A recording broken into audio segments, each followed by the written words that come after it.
Assalamualaikum warahmatullahi wabarakatuh. Waalaikumsalam warahmatullahi wabarakatuh.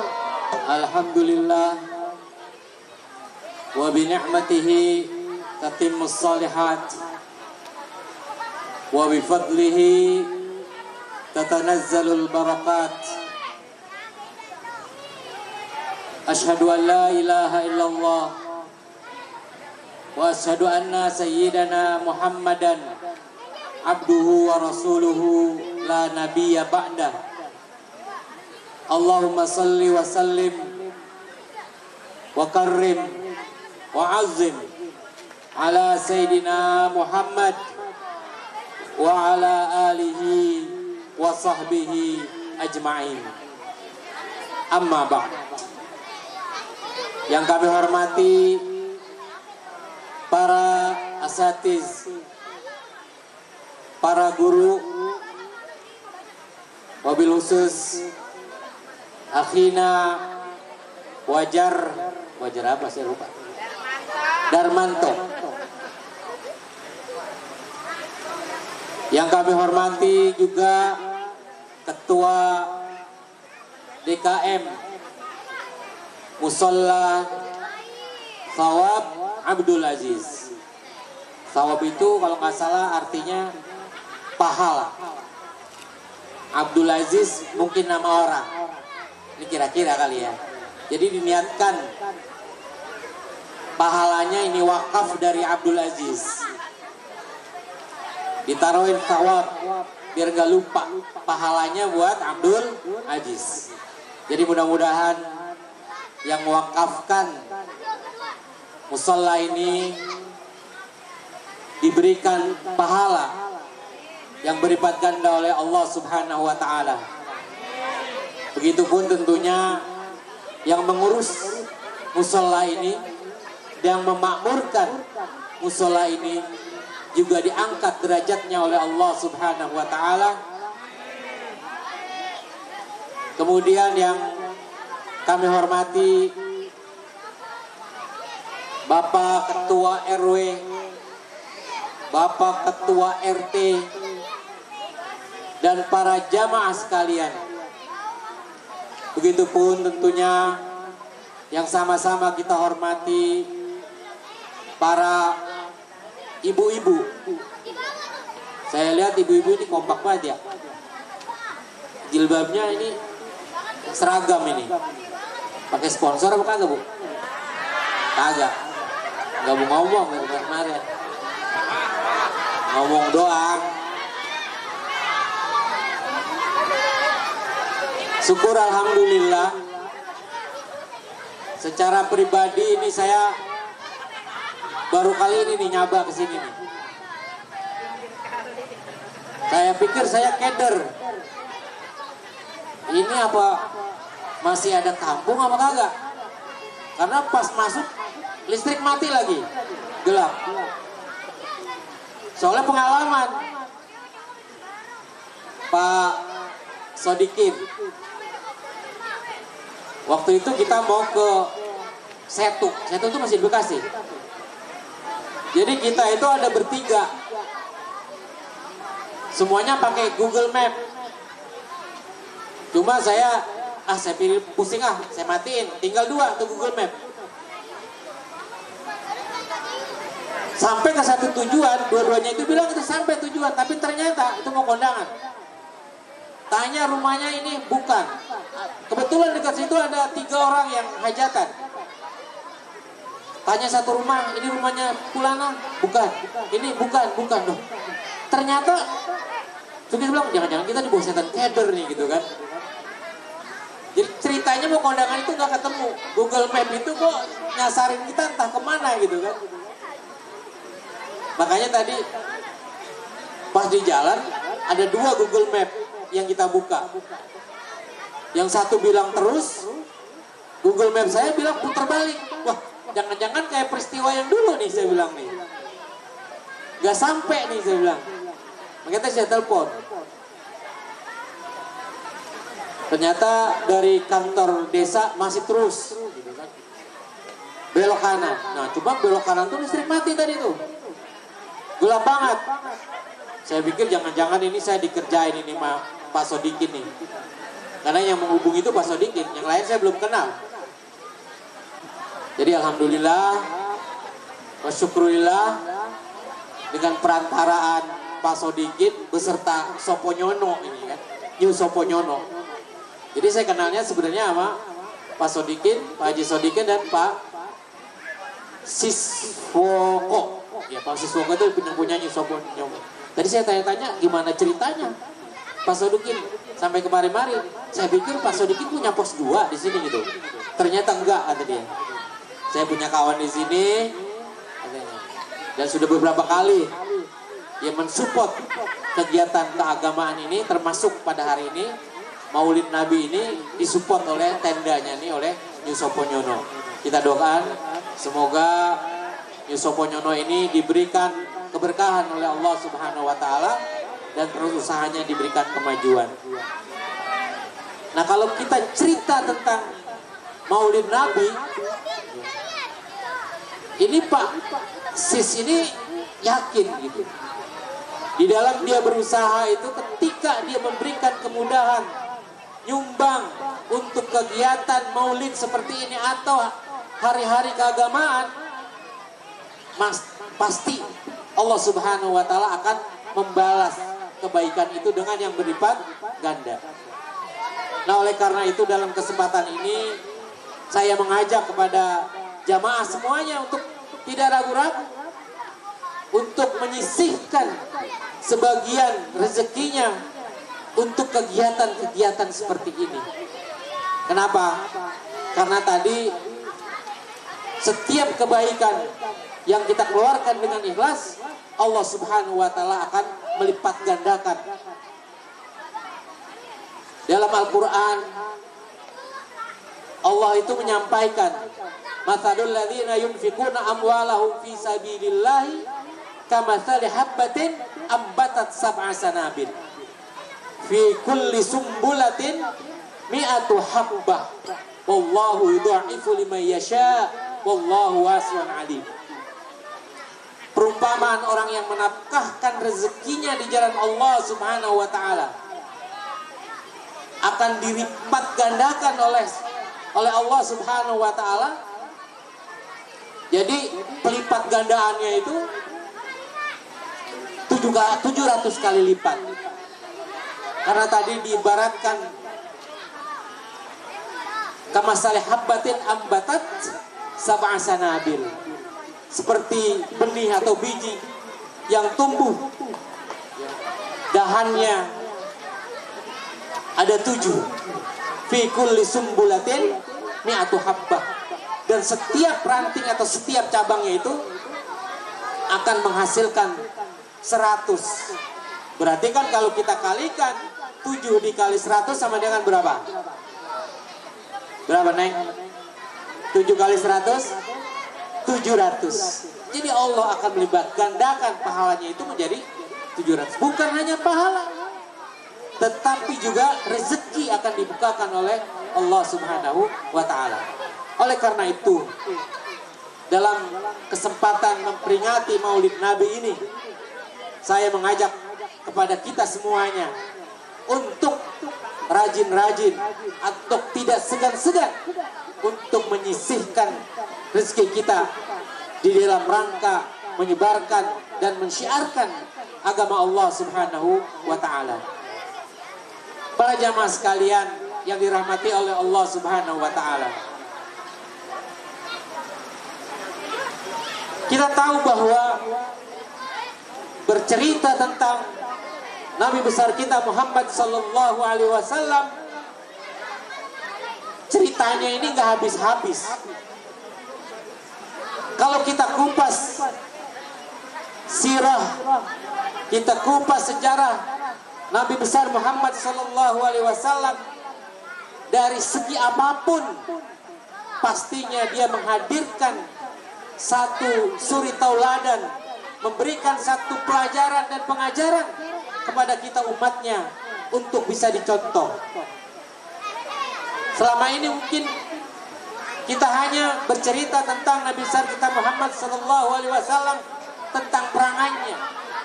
Tetapi banyak perjuangan, banyak ajaran-ajaran, contoh-contoh yang diberikan oleh baginda Rasulullah sallallahu alaihi wasallam di dalam kita mengarungi kehidupan ini.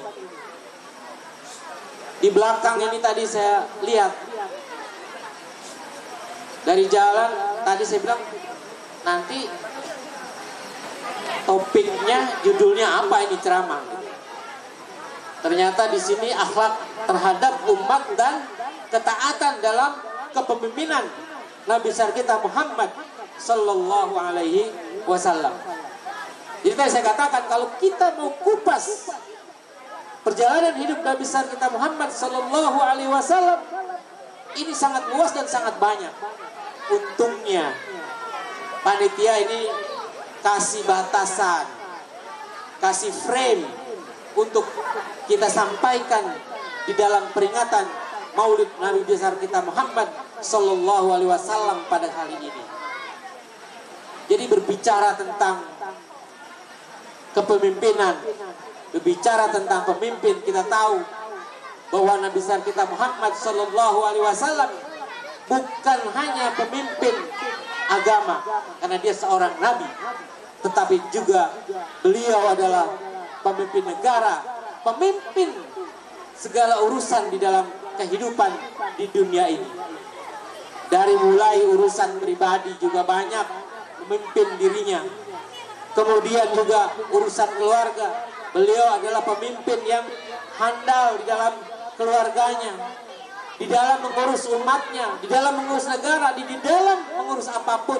Beliau berhasil menjadi pemimpin. Oleh karena itu, kita sebagai umatnya ini wajib dan kudu atau harus mencontoh baginda Rasulullah sallallahu alaihi wasallam sesuai dengan perintah Allah Subhanahu wa taala. Laqad kana lakum fi Rasulillahi uswatun hasanah liman kana yarjullaha wal yaumal akhir wa dzakarallaha katsira. Jadi bahwa Nabi besar kita Muhammad sallallahu alaihi wasallam ini adalah menjadi uswah hasanah, menjadi contoh bagi umatnya, menjadi contoh bagi kita semuanya. Bahkan banyak, bukan hanya umat Islam, orang-orang non-muslim pun banyak yang mencontoh kehidupan Nabi besar Muhammad sallallahu alaihi wasallam. Kalau orang non-muslim saja yang mencontoh, alangkah naifnya kita sebagai umat Islam yang mengaku dirinya sebagai pengikut Nabi besar kita Muhammad sallallahu alaihi wasallam, kemudian kita enggan, kemudian kita tidak mau mencontoh baginda Rasulullah sallallahu alaihi wasallam. Di antara kepemimpinan ini mungkin kita bisa merujuk di dalam surah At-Taubah ayat 112. Ini juga mungkin adik-adik dan kita semua ini sering.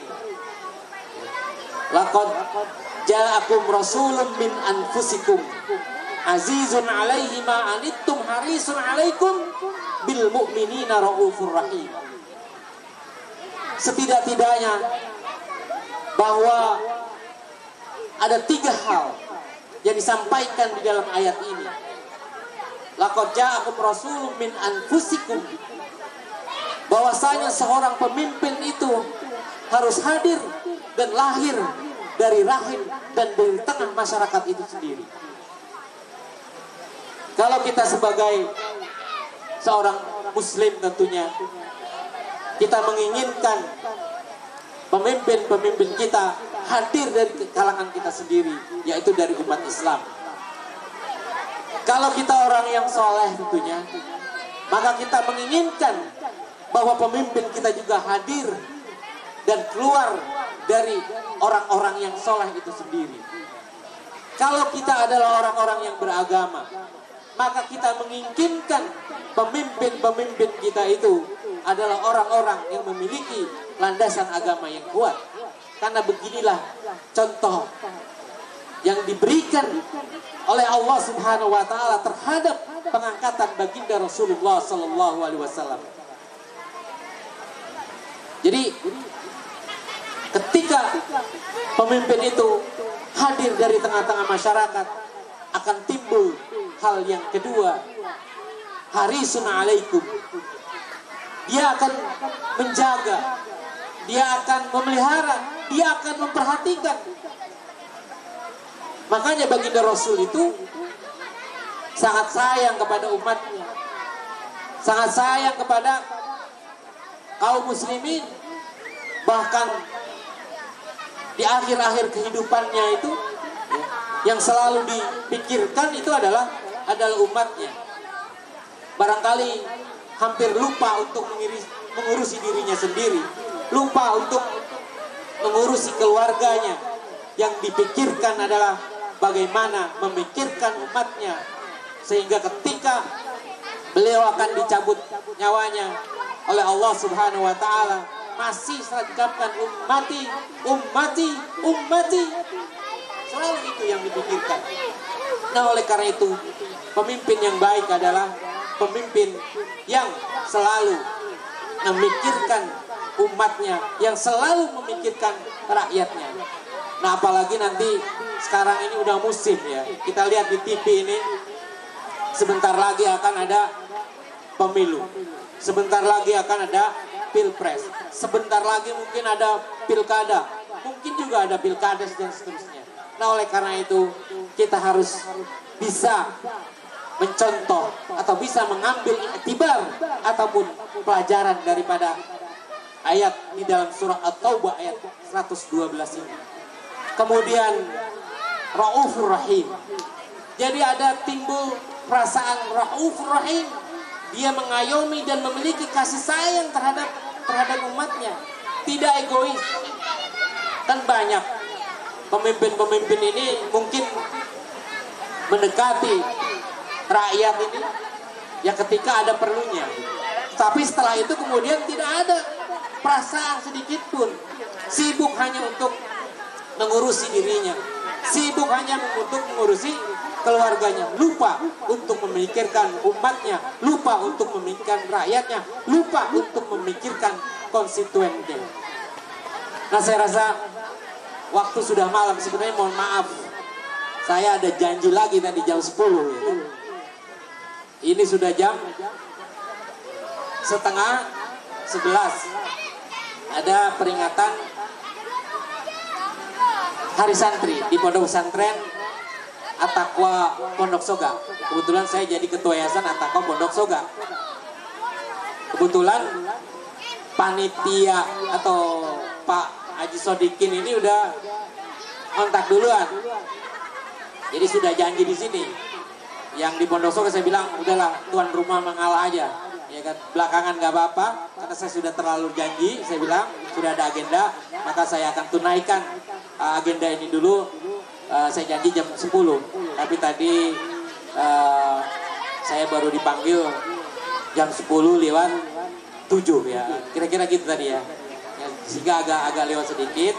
Mungkin saya tidak akan berpanjang kalam karena sudah malam juga, dan saya ada tadi minimal beberapa hal yang tadi saya sampaikan di sini ini bisa menjadi contoh, bisa menjadi patokan kita ya untuk bagaimana memilih atau bagaimana kita menghadirkan seorang pemimpin ini.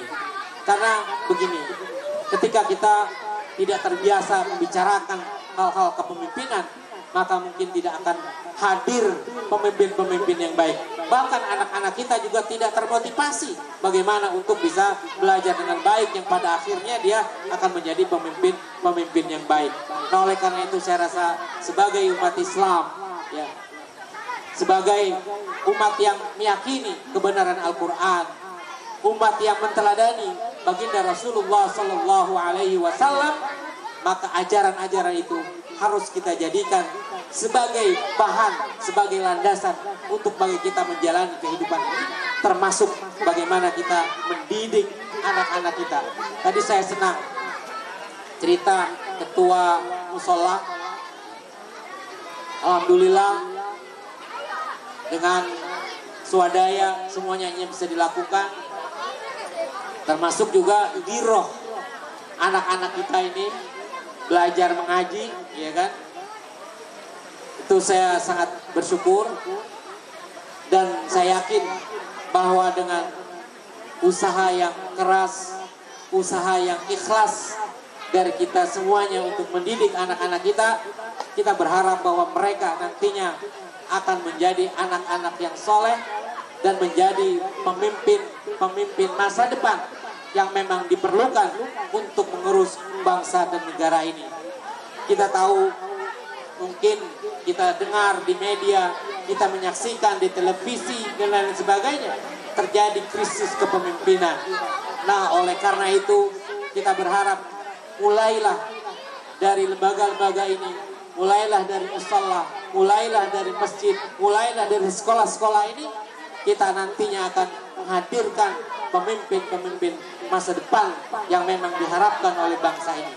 Oleh karena itu tidak ada lagi keluhan bahwa wah, kita krisis kepemimpinan. Kenapa? Karena memang kita tidak serius untuk mendidik dan menghadirkan anak-anak kita, mempersiapkan anak-anak kita menjadi pemimpin-pemimpin yang handal. Oleh karena itu saya sangat yakin ketika dari sekarang mereka diberikan satu pendidikan agama, ya, karena agama itu yang saya pahami bukan hanya berbicara tentang sholat saja kan, tetapi agama itu juga mencakup seluruh aspek kehidupan itu. Kalau mereka jadi dokter, maka mereka akan menjadi dokter yang bertakwa. Kalau mereka menjadi insinyur, maka mereka akan menjadi insinyur yang bertakwa. Kalau mereka menjadi politisi pun, mereka akan menjadi politisi yang bertakwa. Dan tentunya sekali lagi bahwa ketakwaan ini tidak hadir dari langit, tetapi ketakwaan ini adalah sesuatu yang harus dipersiapkan. Nah, oleh karena itu kita berdoa kepada Allah Subhanahu wa taala, mudah-mudahan semua ikhtiar kita, semua usaha kita untuk membangun bangsa ini, untuk mendidik anak-anak kita menjadi anak-anak yang soleh dan menjadi pemimpin-pemimpin masa depan yang baik, akan dikabulkan dan dimudahkan oleh Allah Subhanahu wa taala. Ala hadiniyah wa likulli niyatin shalihah wa ila hadratin Nabi Mustafa Rasulullah sallallahu alaihi wasallam. Al-Fatihah. A'udzubillahi minasyaitonir rajim. Bismillahirrahmanirrahim.